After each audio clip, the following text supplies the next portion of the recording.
Bonjour à tous, nous allons donc démarrer la correction du premier devoir de SVT qui traitait en fait du besoin des organes. Donc l'exercice 1 était essentiellement un exercice de questions de cours avec comme première question écrit le nom du vaisseau sanguin où s'effectuent les échanges avec les organes. Alors je vous rappelle que dans les organes, il y a un certain nombre de petits vaisseaux, donc on a un vaisseau qui va amener du sang entrant et qui va être donc chargé de tous les éléments nécessaires à la fabrication d'énergie par l'organe. Et à l'intérieur de ces organes, il y a des petits vaisseaux qui sont fins comme des cheveux. Ces vaisseaux, nous les avons appelés les vaisseaux capillaires. Alors je vous rappelle qu'on les avait d'ailleurs observés au microscope.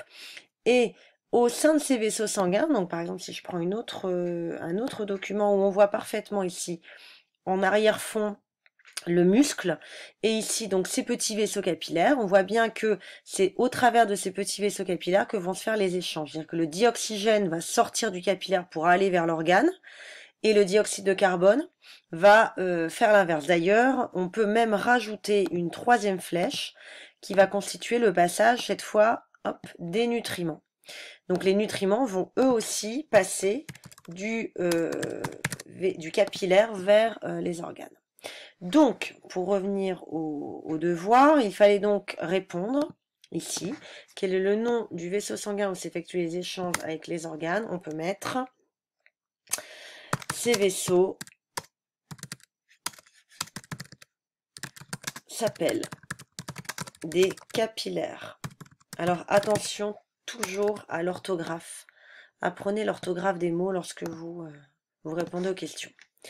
Deuxième question, il fallait construire une phrase à l'aide des mots suivants. Énergie, réaction chimique, chaleur, organes, nutriments, dioxygène et déchets. En fait, il s'agissait de reprendre tout simplement la phrase rouge, la phrase de conclusion.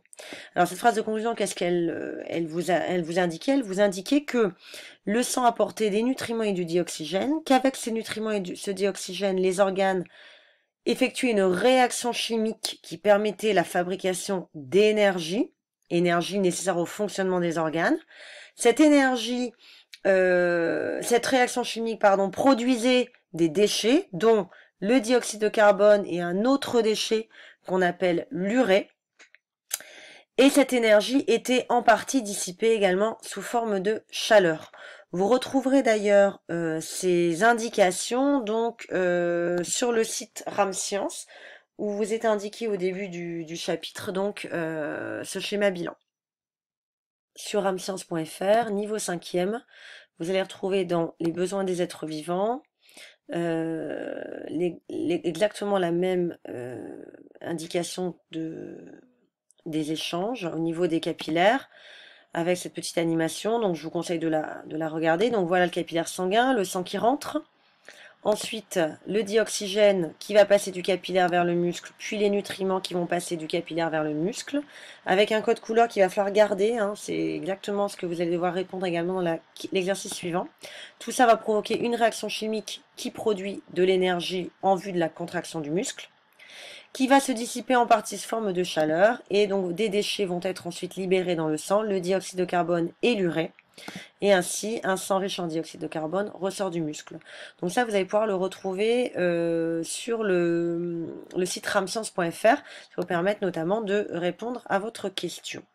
Donc je reprends le devoir, il fallait donc évidemment noter la phrase rouge qui est dans votre cahier, donc je vous invite à retrouver cette phrase dans votre cahier. L'exercice numéro 2, eh bien, vous voyez qu'on retrouve exactement la même chose que ce que je viens de vous montrer en vidéo. Il fallait juste ne pas oublier les bonnes couleurs de légende. Donc je rappelle, le dioxygène va être indiqué en rouge. Donc c'est pas la peine d'écrire dioxygène en rouge. En revanche, la flèche doit être, elle, indiquée en rouge. Donc il fallait tout simplement la refaire, la reprendre et la remettre en rouge. Ici, on pouvait indiquer donc les nutriments et le dioxyde de carbone. Donc pareil, je vous laisserai regarder dans votre cahier de manière à corriger cet exercice-là. Et si vous avez des difficultés à le faire, vous pouvez encore revisionner la petite animation que je viens de vous montrer. On va donc passer à l'exercice 3, qui était un exercice qui visait en fait à vous faire travailler les phrases de comparaison. Donc un tableau avec les quantités de dioxygène, de dioxyde de carbone et de glucose dans le sang qui rentre dans le muscle et dans le sang qui sort du muscle. Donc nous avions travaillé ce document-là dans notre cahier. Donc je vais vous montrer à quel endroit ça se situe dans votre cahier. Ce que vous pouvez retrouver donc dans votre cahier. On avait donc mesuré les quantités dans le sang entrant, les quantités dans le sang sortant, et on avait fait donc des phrases de comparaison. À ce propos, vous avez donc une fiche de méthode sur les phrases de comparaison, avec donc la manière dont on fait une phrase de comparaison. En l'occurrence ici, par exemple, Homer est plus grand que Bart, ou Bart est plus petit que Homer. On s'est entraîné à le faire dans notre cahier.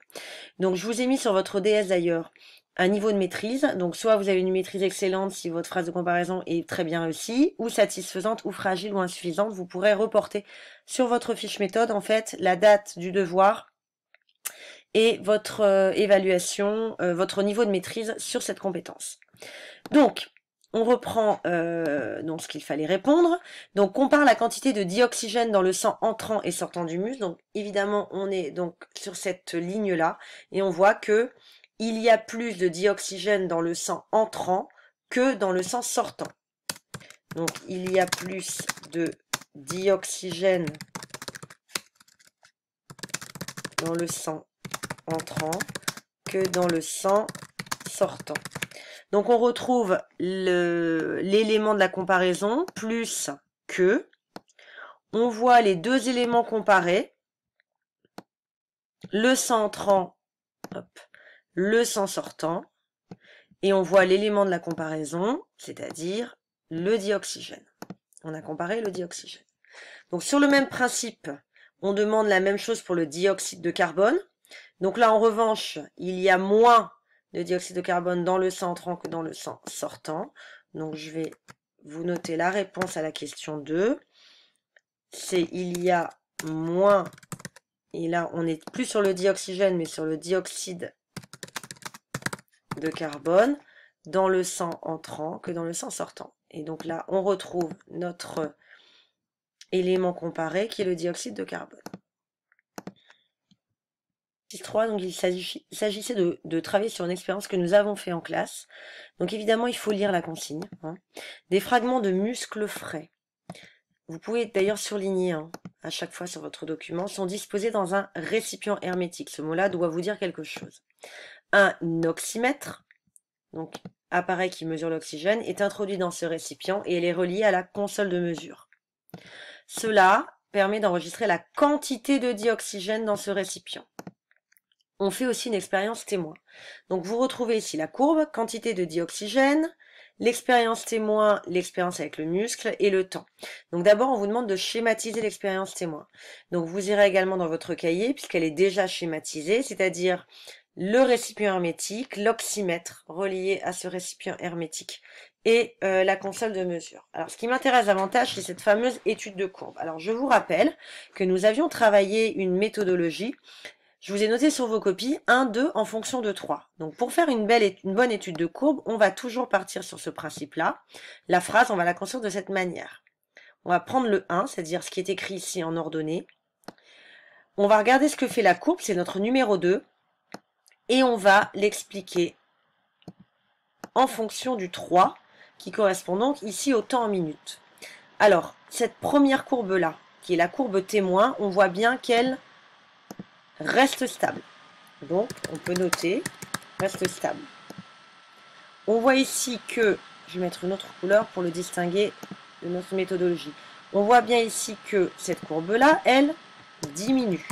En gros, vous avez le choix entre rester stable, augmenter et diminuer. Et bien maintenant, il n'y a plus qu'à faire les phrases. Première question, on vous demande comment varie la quantité de dioxygène au cours du temps pour le test. Alors là aussi, lisez bien la consigne. Certains m'ont parler du témoin. Donc, allons voir le test. Le test, il est ici. Là, c'est le témoin. Donc, on va faire la phrase. La quantité de dioxygène, petit 1. Petit 2, donc diminue en fonction du temps. 1, 2, en fonction du temps. la quantité de dioxygène diminue en fonction du temps. Pour le moment, vous devez savoir me faire cette phrase qui compte 3 parties. Le petit 1, pardon. Petit 1, la quantité de dioxygène. Petit 2, ce que fait la courbe, elle diminue. Et petit 3, en fonction du temps. Pour le témoin, eh bien, on a la même chose. Sauf que le témoin, donc elle est ici, on a dit tout à l'heure qu'elle restait stable. Donc la quantité de dioxygène dissous reste stable en fonction du temps. La quantité de dioxygène reste stable en fonction du temps.